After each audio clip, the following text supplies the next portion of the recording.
Hello friends, welcome back to the channel. Yeah, I've been super busy on this thing. I finally got it put back together. Are you ready for this? Just kidding, I took it apart even more.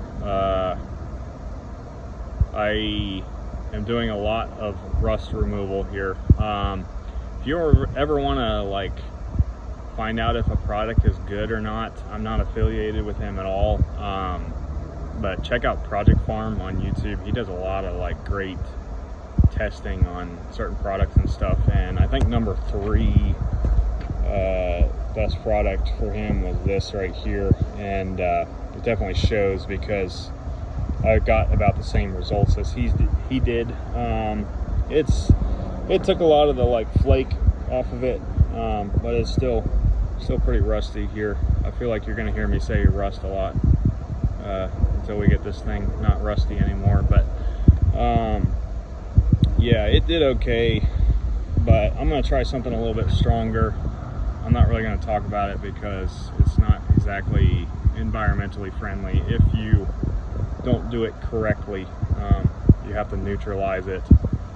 That's all I'm going to say about that. You can do your own research on rust removal, but yeah, I've got this thing out of focus, stripped down here. So here's the rear end.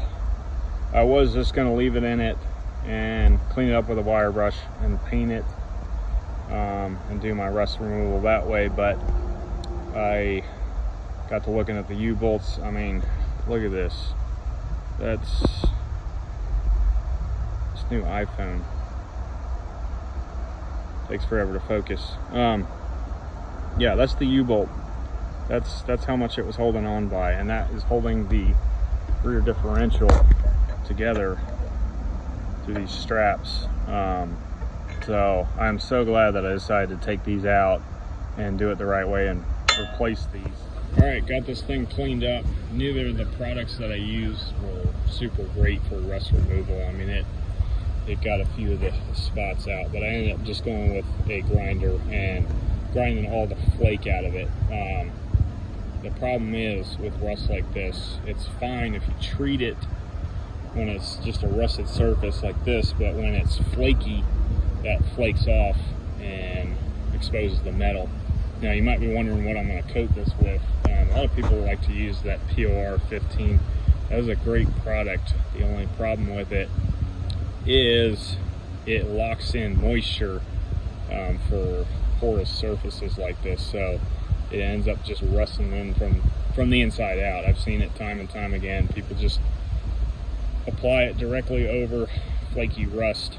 So I'm not going to use that for this. I'm just going to use this Krylon rusty spray paint and coat the entire frame, and then use a Cosmoline, which is a sort of waxy substance that they use on the factory frame coating here. You can kind of peel it off with your fingernail. It's not like a solid paint. It's almost like a liquidy kind of wax that goes on there.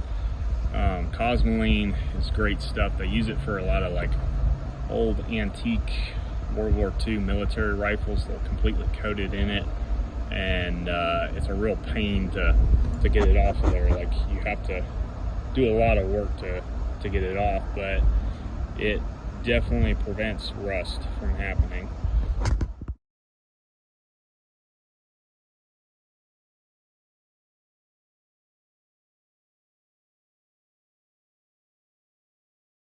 There it is. Got her completely painted. Got the rear end painted.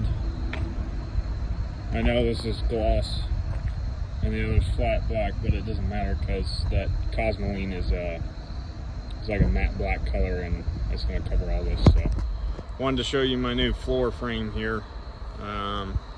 You're looking at about $1,300 worth of steel. Originally this had 3-inch I-beam going across. I decided to go with 2-inch square tubing just for the simple fact that it seems like it's a lot stronger. But because I did that, this originally was 5-inch, and I had to make it 6-inch to raise the floor up to the proper level. Otherwise it would be an inch lower. Once again, lots of planning going on here, lots of measuring and cutting, and had to notch the frame out back here so that it'll sit correctly on the box. Want to talk about welding for just a second. A lot of people act like welding is some kind of black art, and you know, you have to have all this special equipment to do it. This goes for you ladies as well out there. If you want to get into welding, there are plenty of videos on the internet that'll help guide you. You don't have to spend a ton of money. I don't know if I'd go out and be doing structural welds like this that are holding your frame together, but you can get a flux core welder, which means that the shielding gas is built into the wire and you don't have to run a gas bottle. This is not flux core. I'm running the gas, and I have a pretty decent, pretty expensive welder for this. So yeah, anyways, if you want to get into welding, just do a little practice and start laying you a couple beads and you'll be all right. These are my leaf springs. These are my leaf spring bushings. They would probably be okay, but it's one of those things, they're cheap enough. I'm gonna go ahead and replace them while I'm in there. It's gonna ride so much better because you can see how they're like kind of cracked. Now these things are a real pain to replace because they've got this inner sleeve that is caught in the rubber, and you got your rubber, and then you got your outer sleeve, which is a real tight fit in there. You're not just gonna hammer this out. You can take like a hole saw and drill the rubber out, but there's a lot easier way to do this. So whenever people ask me what my favorite tool is in my toolbox, I always tell them, right, just like anything in life, there's a wrong way and a right way to do things. So what you want to do here is you don't want to burn the bushing because it'll create a bunch of smoke and it stinks like crazy, and it's probably not very good for the environment. What you want to do is heat up the housing around it where the bushing boils and becomes almost like a liquid state because it's so hot, and it'll release its surface tension from the inner shell, which will allow it to slip out. It didn't create a bunch of smoke, it's just extremely hot right now. Should be able to pull this out of here.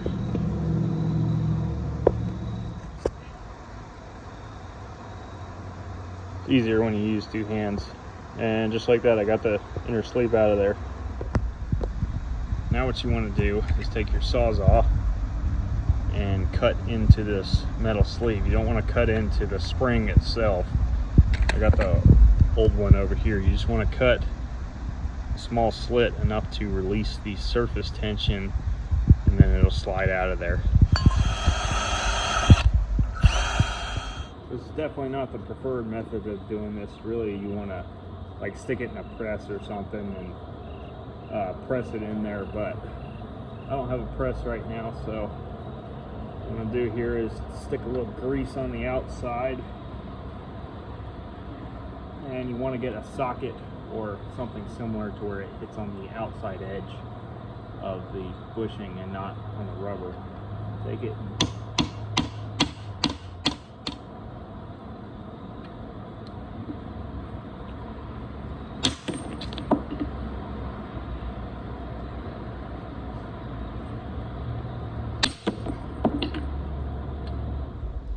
All right, looks good enough for me. All right, I'm gonna go ahead and wrap things up for the night. I am tired, I'm going home. I apologize for the kind of short video, but I just wanted to post an update as far as how the project's going and everything. I'm sure as time goes on, I'll definitely try to get more footage of everything. I don't see how you YouTube guys out there do this and have a full-time job, but I just hit 15 subscribers. Some of you are probably laughing right now. I thought that was pretty cool. I didn't think I was gonna get more than like 5 or 6 so far, but some of you guys left some nice comments. I really appreciate that. So yeah, I don't want to talk about the channel too much, but as time goes on, I'll probably find a balance as far as editing and try to get more footage of reassembly and try to get in the comments as much as I can and respond to you guys. Not that I have a huge following or anything, but I appreciate you guys, and have a good night.